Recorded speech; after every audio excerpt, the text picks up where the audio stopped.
Mga katambay, mga kababayan, si Kamanong po. Nagbabalik na naman po muli para po magkomento po sa inyo. Magandang araw po muna, tanghali, hapon, gabi, madaling araw po sa ating lahat. Saan man sulok ng bansa o mundo tayo naroon. Naway maingatan po tayong lahat mga kababayan. Umpisa na po natin mga kababayan. Komentuhan po natin itong balita po at pahayag po ng Vice President at syempre po yung kabilin-bilinan po ng dating Pangulong Duterte sa gagawin po natin sa darating na eleksyon mga katambay. At pakinggan po natin ang Vice President mga katambay sa mga situation at ano rin po ang update sa dating Pangulong Duterte. Pakinggan po natin siya at komentuhan po natin. About the situation of former President Digong doon sa Netherlands.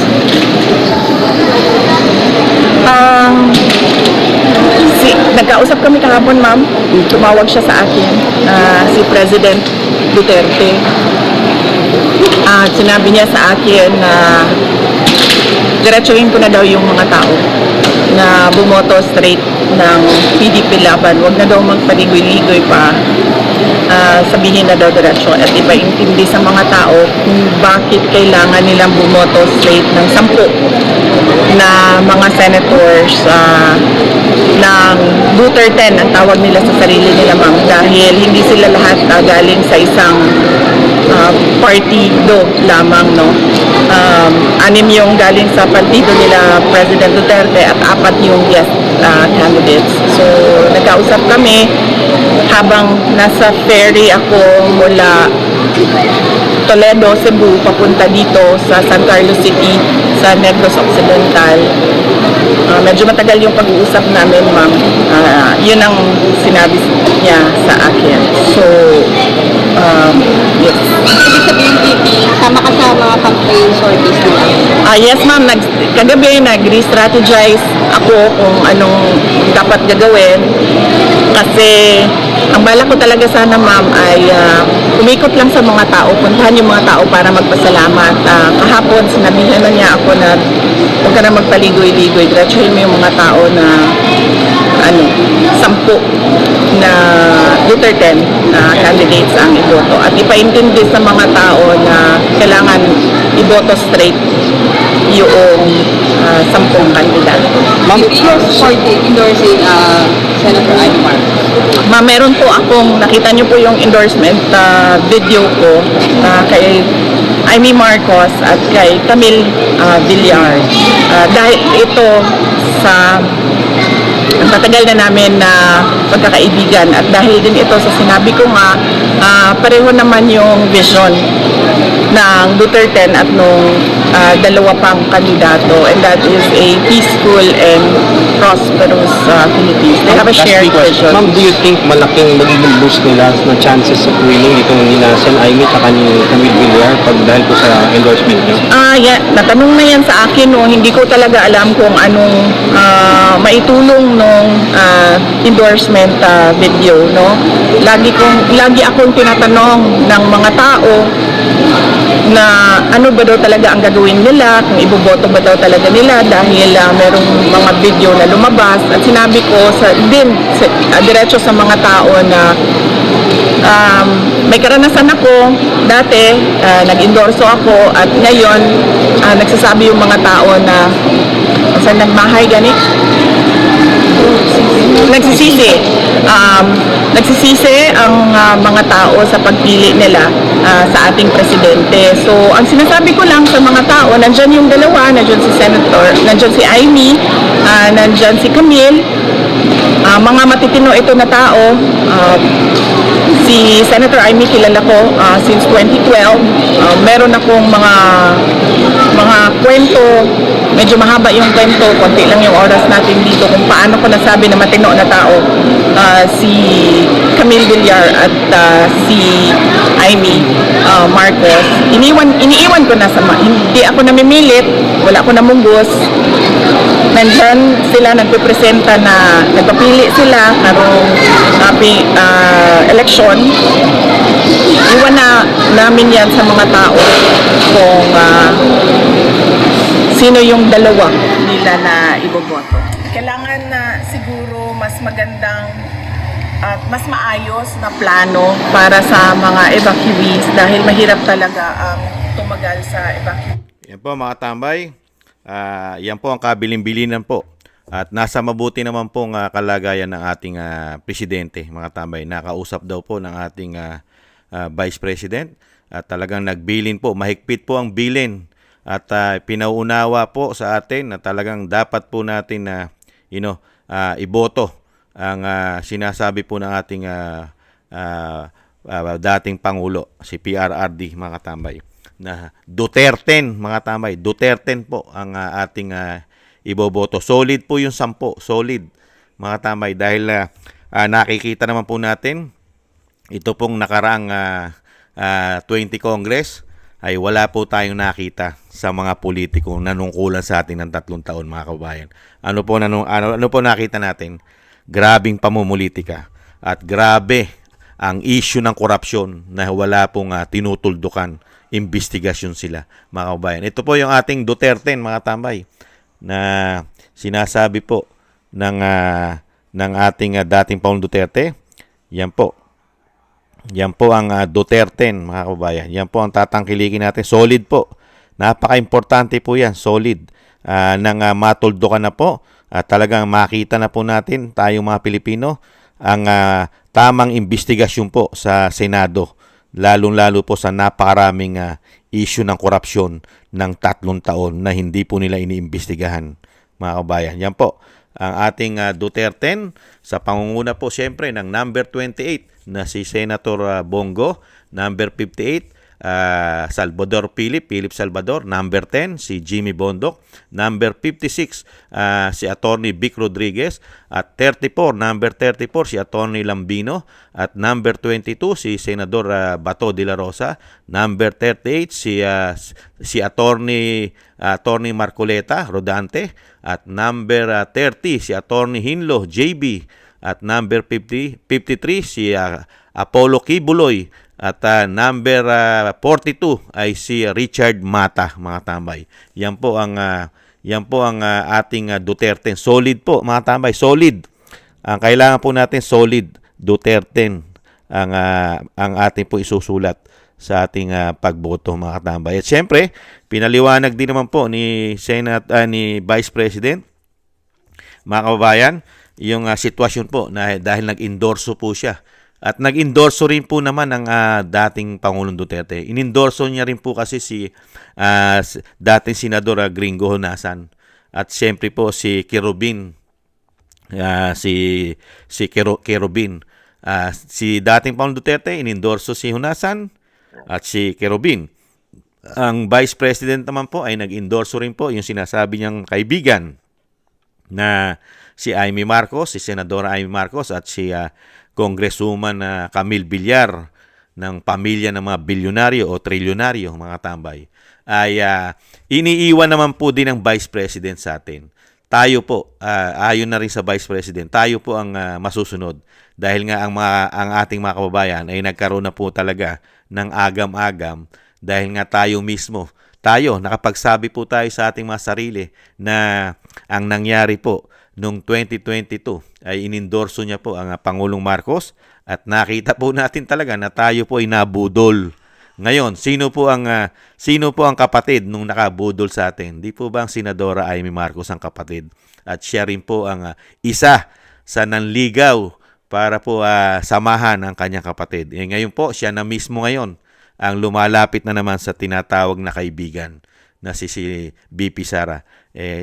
May history kasi Kung talagang kaibigan, grabe po ang ginawa sa pamilya Duterte. Lalong-lalo po sa isang presidente, dating presidente, na ipatapon mo sa ibang bansa.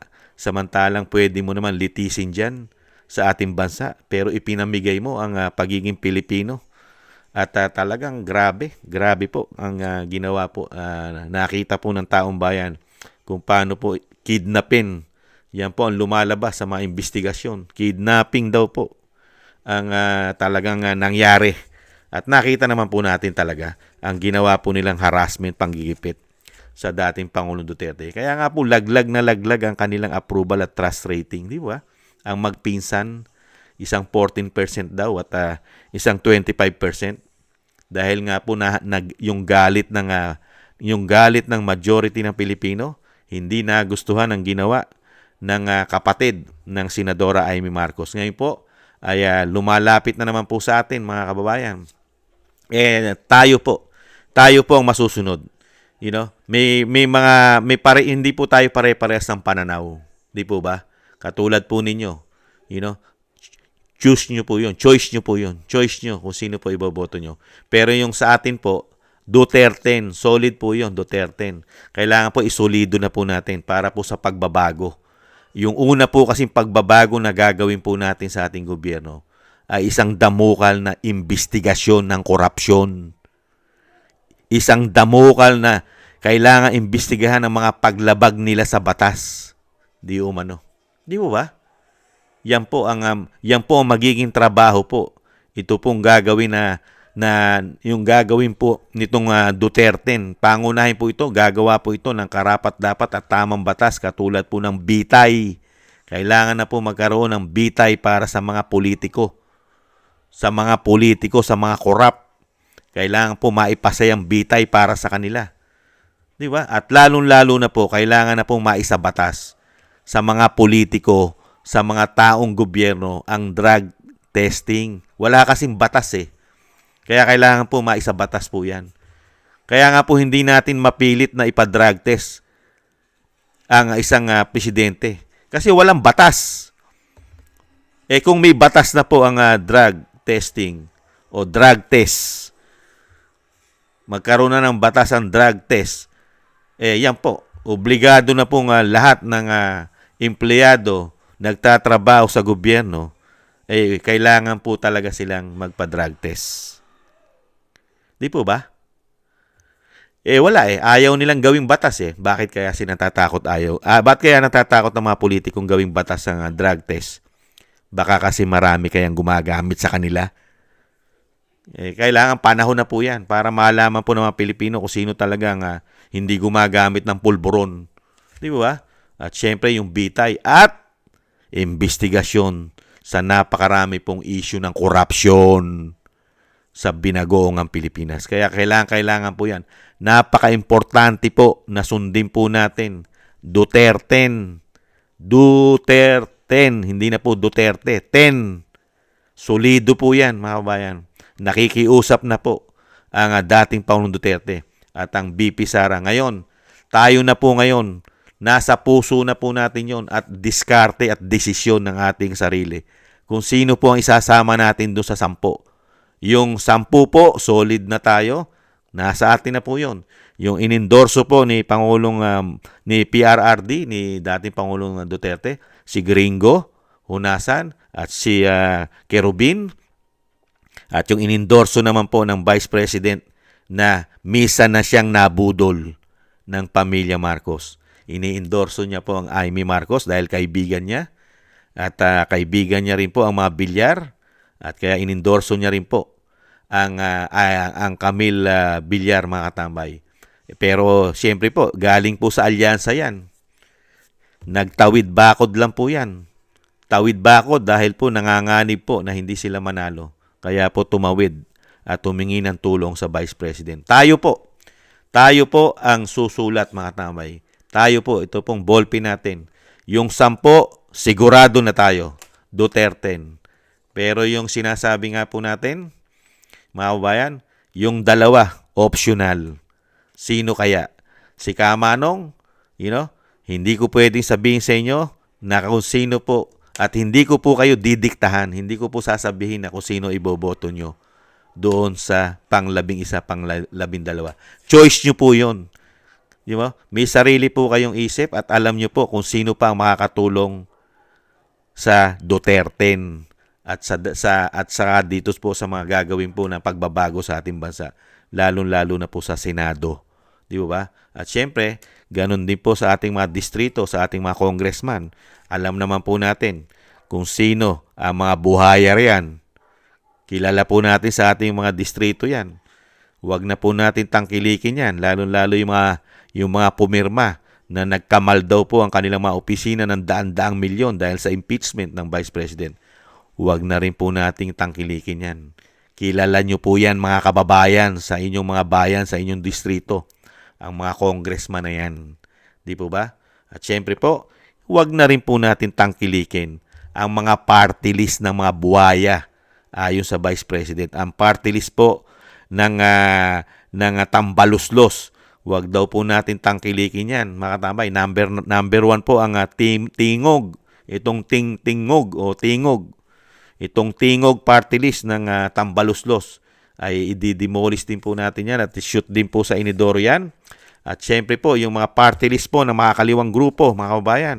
Mga kababayan, yung kabataan, naku po, wag ingat-ingatan po natin yan. Hindi po kailangan ng bansa yan. Yung anak pawis, bayan muna, Gabriela, yung ACT teacher party list ng convicted ng child abuse, mga tambay. At yung party list po, nakalimutan ko pangalan ng party list ni Paduano, mga kabayan. At yung mga taga Bicol, yung Bicol party list. At napakarami po. Alam naman po ninyo yon. Yung mga nakalimutan ko po, hindi ko naalala, kayo na po. Maaalala po ninyo yon. At sa palagay ko naman, alam nyo po yung mga party list na talagang kumukuha lang po ng pera sa atin at ginagamit pa panlaban sa Pilipino, lalong-lalo ang mga makakaliwa. Di po ba, mga kabayan? Kaya po tayo, sundin po natin at ito po para po sa ating pagbabago ng ating Senado, ang Duterte. Napaka-importante po ito. At talagang lahat po yan. Baka po mga kabayan, hindi naman po ako nagsasabi po ng tapos. Baka po, pagka nasa Senado na ang Duterte, mga kabayan, baka mayroong ma-impeach o baka may maisulong na totoong impeachment, mga kabayan, dahil sa dami ng issue ng corruption. Duterte po tayo, mga kabayan. Duterte, mga tambay. Opo, maraming salamat po. Bago po tayo magtapos, siyempre po, maraming salamat po sa mga biyaya po na pinagkakalob nyo po sa inyong lingkod at tiwala. Shoutout po, Kingston 123 ng Hong Kong, Eric Hershio ng Canada. Pagalingin nawa po kayo. Ayaw po mag-asawa sa inyo pong mga karamdaman. Jake Yahut ng Maisug, California, USA. Gina Ray, Solid DDS ng Berlin, Germany. Julieta Celona ng Sydney, Australia. Baby Roman, Ate Isa ng Cagayan Valley. Jem Aris ng United Arab Emirates. Jobilin Watanabe ng Japan. Ako si Pilam. Thank you po sa mga biyaya. At ingat po tayo, ingatan nawa. At syempre po, shoutout po sa mga kababayan natin na nagpapa-shoutout din po kila Nida Diongley ng Italy, Mary Tom ng Hawaii, Aloha, Donaldson Paras ng Canada, LKD 459 ng Belgium, Hermogenes Maramag, Manuel Ramos, Nershin ng Kingdom of Saudi Arabia, Alexander Advincula, Dennis Velasco, Lorna Grandman ng Australia, Annie PH Vlog Official, Joshua Bier, Richard Macelones ng Davao City, Roberto Papa ng Blackpool, United Kingdom, Pedro Roque ng Ontario, Canada, Feliciana Vergara ng Los Angeles, California, USA, Annalisa Besorio ng Saudi Arabia, Mel Caserna ng Israel, Divina Ambo ng Shalom, parang ano po ito mga kababayan nating Muslim, si Divina Ambo. Veneracion Seblos, Sandy Donan ng Osaka, Japan, Just Got Lucky ng Houston, Texas, Ruth Perdos ng Kuwait, Zenaida Garcia ng Italy, Sayan Nico ng Saitama, Japan, Bruce Oliver Edito ng Honolulu, Hawaii, Danilo Onyate, Madonna Sultan, Rolly Pineda, George Soleto ng Seattle, USA, Feli Subido ng France, Paris, Sonia Diaz Liano, Ami Cabrera, OFW ng Davao, Dennis Velasco ng Iceland, Mario Carvajal ng Europe, Dorina Villa, Clara Ibarra, Luz Ferrer at Victoriano Carrera, Jasmine Channel, Telma Pasawa, Dan Rivero ng Alaska, Bon Rosales ng France, si John Sarip ng Amsterdam, Holland, Chona Banks ng Milwaukee, Wisconsin, USA, Ma'am LB Sermani ng North Miami, Florida, USA, Grace Obet ng California, USA, Michelle Del Valle ng New Zealand, Sara Nakamura ng Japan, Milencio Bandibas ng Jeddah, Arabia, Trojanta ng Korea, Lopez Ibina ng Saitama, Japan, si marami pa ito. Si Librado Reyes ng California, USA, Danilo Vasan Jr., Saudi Arabia, Roberto Papa, United Kingdom, 29, Narciso Esteban, Reynaldo Pexon, June De Jesus, Lee Chen, Ana Santos, Bon Rosales, Benjamin Ganduque, Pepito Cabiso, Victoria Denver ng Netherlands, LB at si LB Sultan at Oliver Edito, Erlinda 60 Mix Vlog, Angelita Bale, SR Perpi Akiman ng Italy Perpetua, Paulino Ablas, Josephine Quindosa ng OFW Italy, Zenaida Ariola ng California, USA, Milagros Lee, Gladys Sherpa ng India, Helen Nape ng Turkey, Miyaka N. Smith, Maria Teresa De Jesus, Veneracion Seblos ng Cebu, Arthur Aquino Art, Ariel Soriano, Judith Proctor ng Perth, Australia, August Abril, Bienvenido Tomesa, BCBs, Mr. Kruner ng San Francisco, California, USA, Beth D, UAE, OFW, Jellyfish ng Hong Kong, Rodolfo Lora ng Davao City, Rolando Guerrero, Reggie Kayamashita ng Japan, Alex San Jose ng Poland, Neil Eva Bayron ng Australia, Crisanto de la Paz, USA Livestream, Jasmine Jimena, at si Elegio Noronio ng Dominican Republic, Tisoy Roa, Dennis Velasco, Rafaela de los Santos ng Canada, si RROTV Official, Buhay Construction, OFW, Riyadh from Laguna, Akari Nagoya ng Japan, Jepsi 13 from Kuwait, Lolita Hagi, Lina Maladil, Amelita Gasmen, Adelaida Peterson ng Sweden, Marvin Rona, Just Say the Truth ng Tagum City, Giovanni Ayunan, Telma De Asis ng Sarangani Province, Mindanao, Kitty Hello, Francis Borromeo, si DMTV Macau, si Benquet Handicraft, si Chad De Guzman, Rosalinda Cortez, Salina JN8BB, si Joselito Edgar Bilan, Maridel Capuno ng Denver, Colorado, si Linda Arsenio, Jing Anciano ng Bahrain, Asuncion Padilla, si Candido Infante, Seni Maclay, Lenny Paloma ng Italy, Ali Pereira, Dennis Velasco ng Iceland, Lolita Chu, Amiga Vlog, Nimo Dayan, Ricardo De Luna, Rolly Pineda, Manuel Abug, Nes Biayan, si Bibi Del ng Chicago, USA, si Jocelyn Peria, Salonga Sakal, Pearl Mendoza, Jacinto Villamor ng Cainta Rizal, Lucina Kishida ng Japan, Elma Michen ng Germany, Pedro Jr., Tahur Kubamak, Jayar Espuerza, Sausan from UAE, Luisa Jovilanos ng Bahrain, Lina si Esme Ponsi, at Lina Maladil ng Plickstone, Isabela, Solid PDP Laban, si Esme Ponsi ng Burnaby, BC, Canada. Thank you po mga kabayan. Shout out po sa inyong lahat at syempre po ingat-ingat po tayo. At thank you.